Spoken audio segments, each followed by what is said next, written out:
Hello everyone, my name is Chandra Prakash Bhaguna and I gave an interview in a company called Key Marketing Company and the company location was New Delhi and the interview date was the January 7, 2023.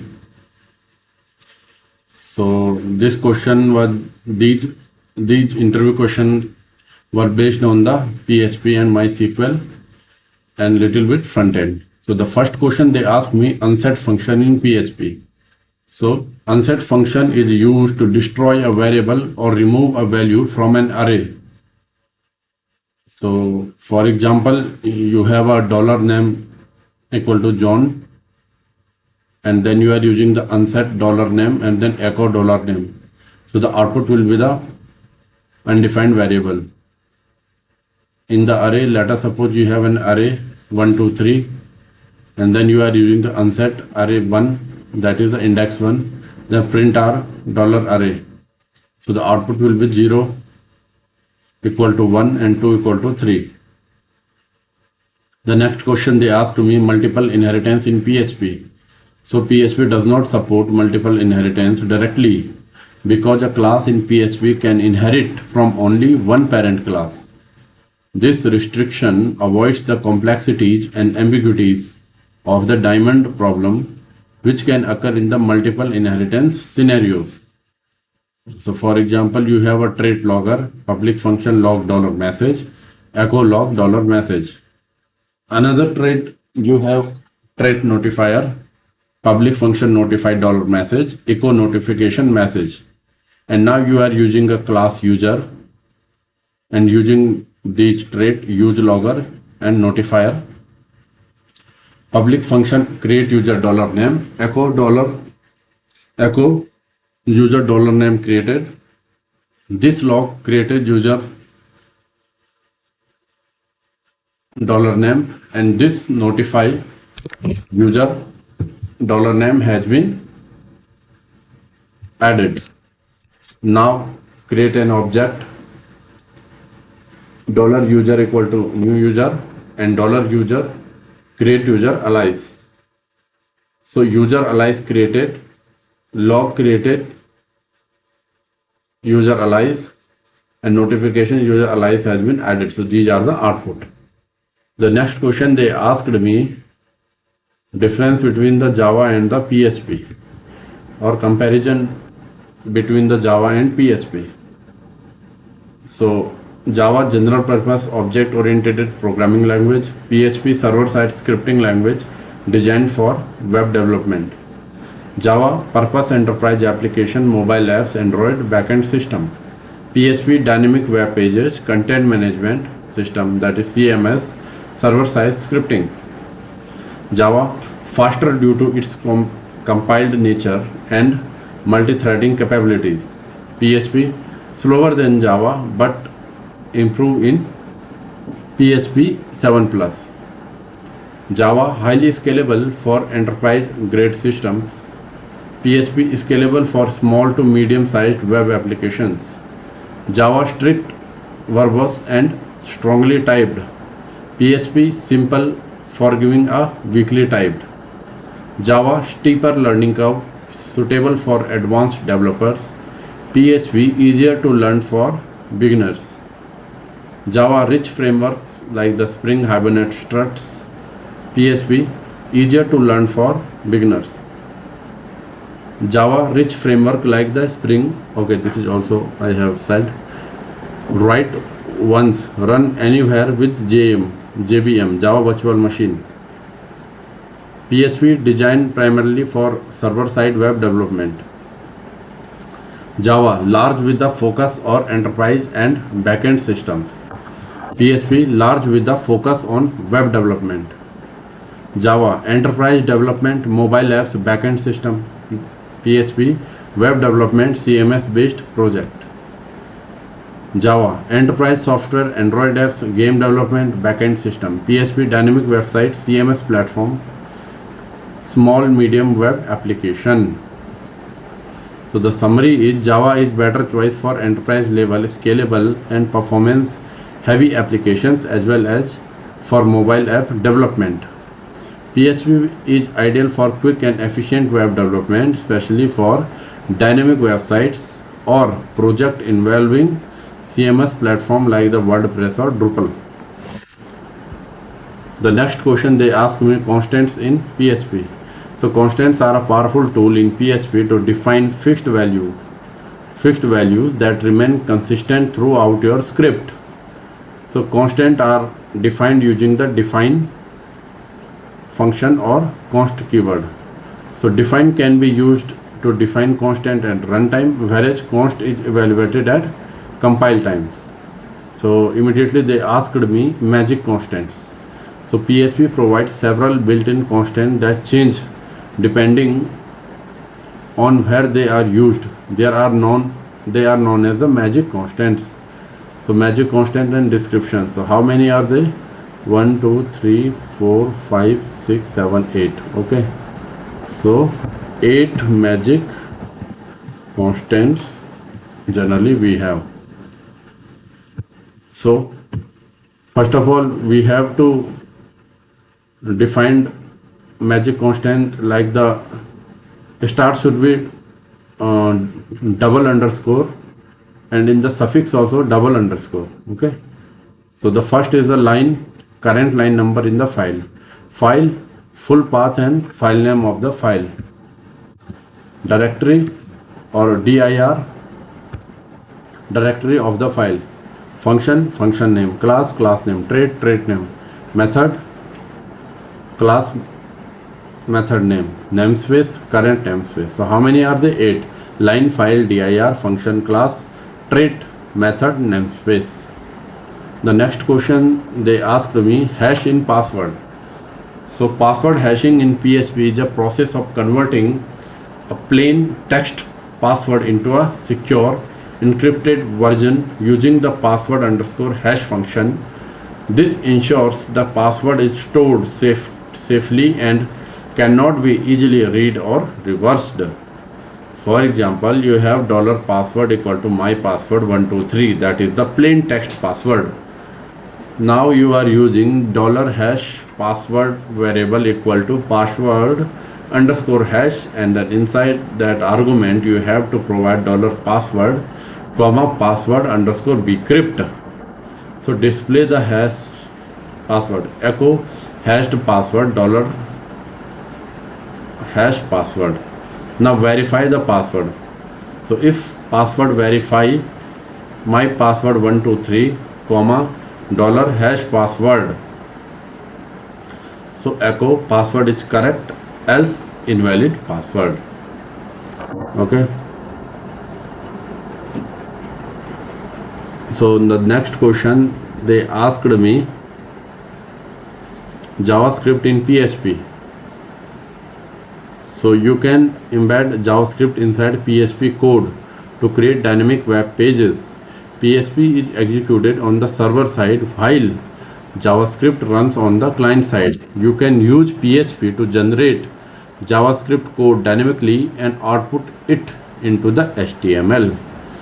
So for example, you have a PHP code, $name John Doe, $age 25, echo. Now start the JavaScript.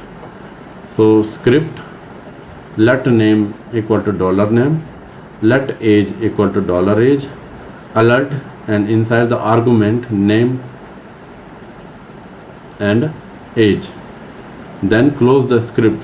So the output on the web page John Doe and 25, that is the age. Seventh question they asked me, database connection in PHP. So generally we need 4 variable here, that is the server name, username, password and DB name.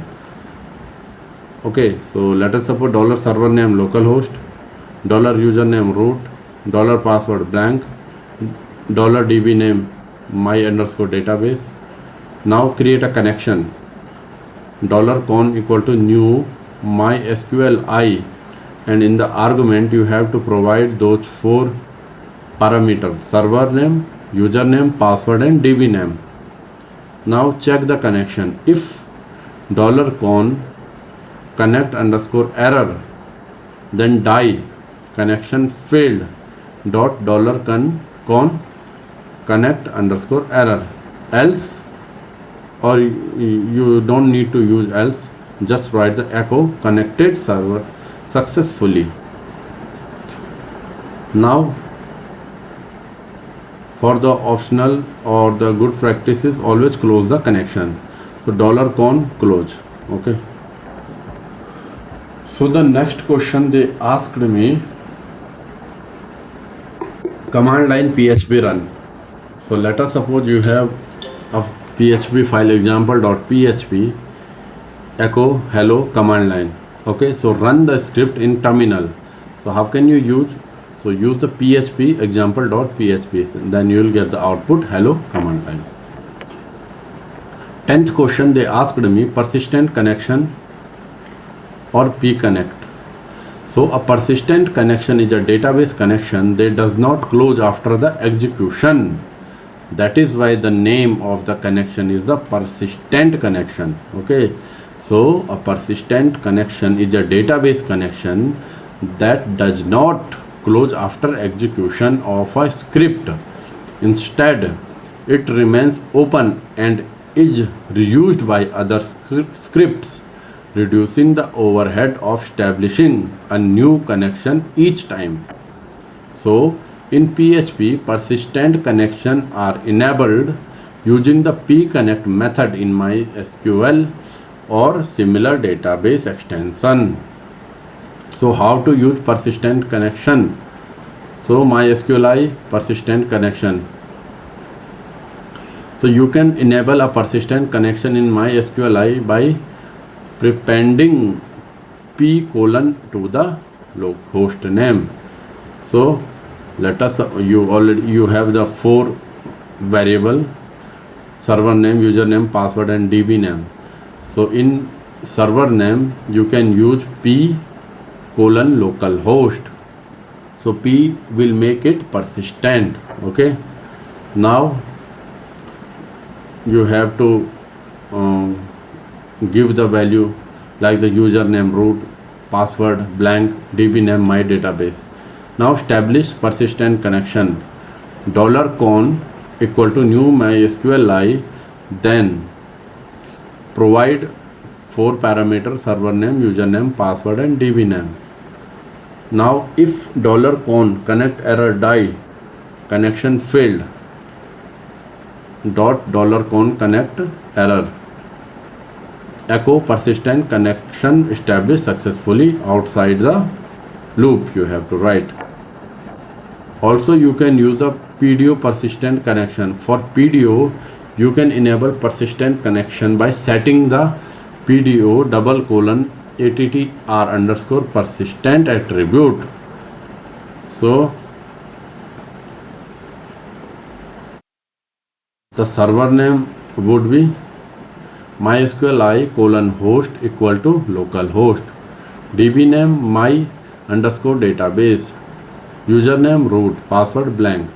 Now use the try block. So persistent connection using the PDO.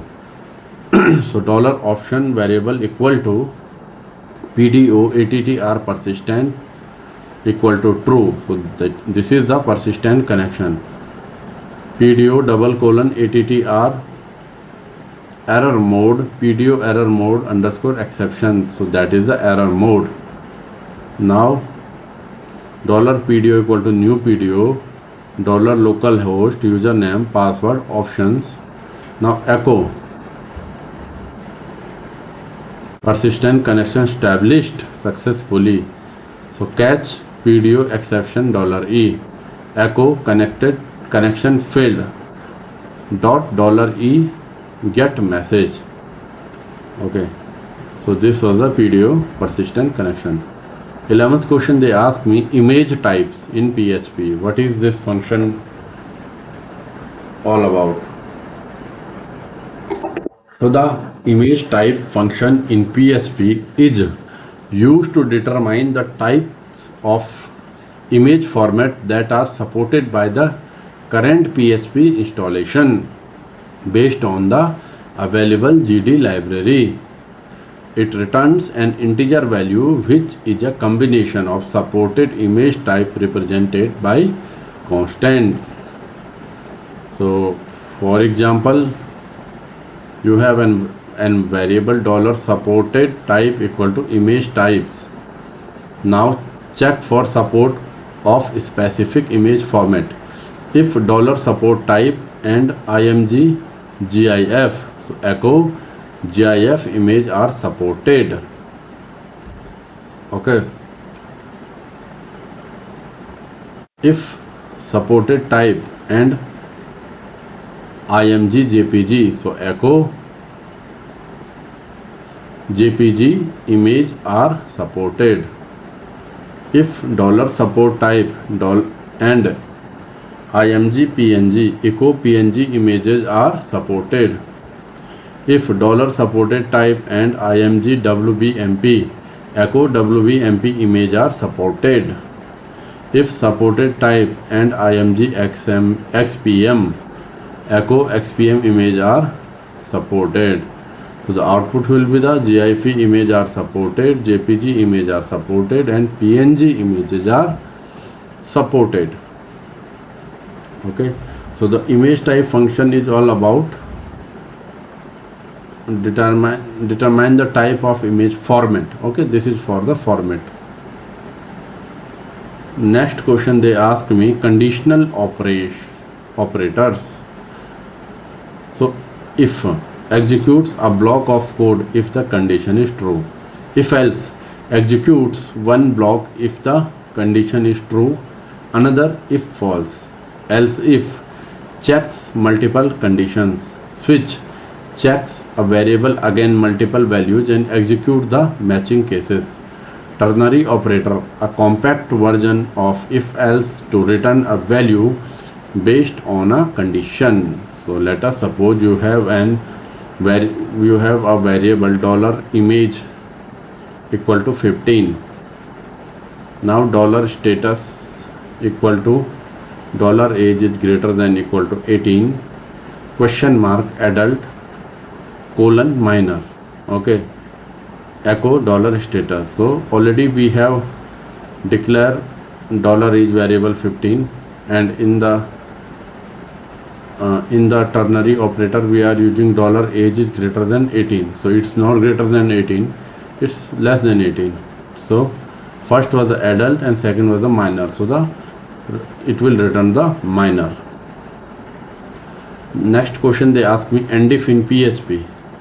The endif keyword is used to close an if statement in PHP when you are using. Okay, so the endif keyword is used to close if statement in PHP when you are using. An alternative syntax typically within HTML code. It provides a way to return cleaner code, especially when mixing PHP and HTML. So this is the important line.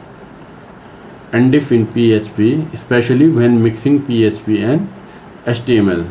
So when to use endif? Endif is particularly useful when you have HTML content mixed with PHP, as it eliminates the need of curly braces for controlling structure. Okay, so first of all, endif especially when we use PHP and HTML. Second, it eliminates the need of curly braces for controlling structure. Okay, so let us suppose you have a dollar age variable equal to 20, and now you are using a HTML doc. Okay, you have created HTML doc. Now inside that you are using PHP. If age is greater than or equal to 18, then you are an adult, else you are not an adult, and then close endif. Okay, the question number 14 they asked me, include versus require. So both include and require function are used in PHP to include and evaluate files within a script. So include if the file is not found or cannot be included, PHP will emit a warning and continue executing the script. Let us suppose include header.php. Okay, then echo page content. If header.php is not found, the script will continue and display page content, but a warning will be triggered. Require. If the file cannot be included, for example, file not found, PHP will throw a fatal error and stop the execution of the script. So, for example, require config.php and echo page content. So, if config.php is missing, the script will stop immediately and will not execute the line echo page content. So, this will stop the execution. Require and include won't stop the execution of the script. Next question they ask me, object comparison in PHP. So they ask me double equal to and triple equal to in PHP.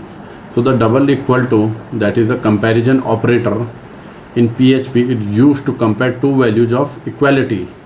It checks if the values are both sides are equal without considering the data type. If the values are equal, it returns true, otherwise it returns false. So double equal to compares value loosely, allowing type conversion. For example, for comparing numbers, you have a variable $a equal to 5 and $b equal to 5. If $a double equal to $b, so both values are equal. Echo else not equal. So the output will be both values are equal. Now comparing different data type. Now change the data type. $a equal to 5, that is integer, and $b equal to 5, that is integer. Now use if $a equal to $b, so both values are equal, else not equal. So it will give the output of both values are equal. Now comes to the triple equal to, that is the identity comparator operator. So triple equal to compare values strictly, meaning both the values and the data type must be identical. So let's suppose you have an $a equal to 5 and $a equal to 5, that is a, what do you call, $a equal to 5, that is an integer, $b equal to 5, that is a string. Now if $a triple equal to b, both values are type of equal, else not equal, so the output will be not equal. So the bottom line is double equal to operator compares only values and ignore the data type.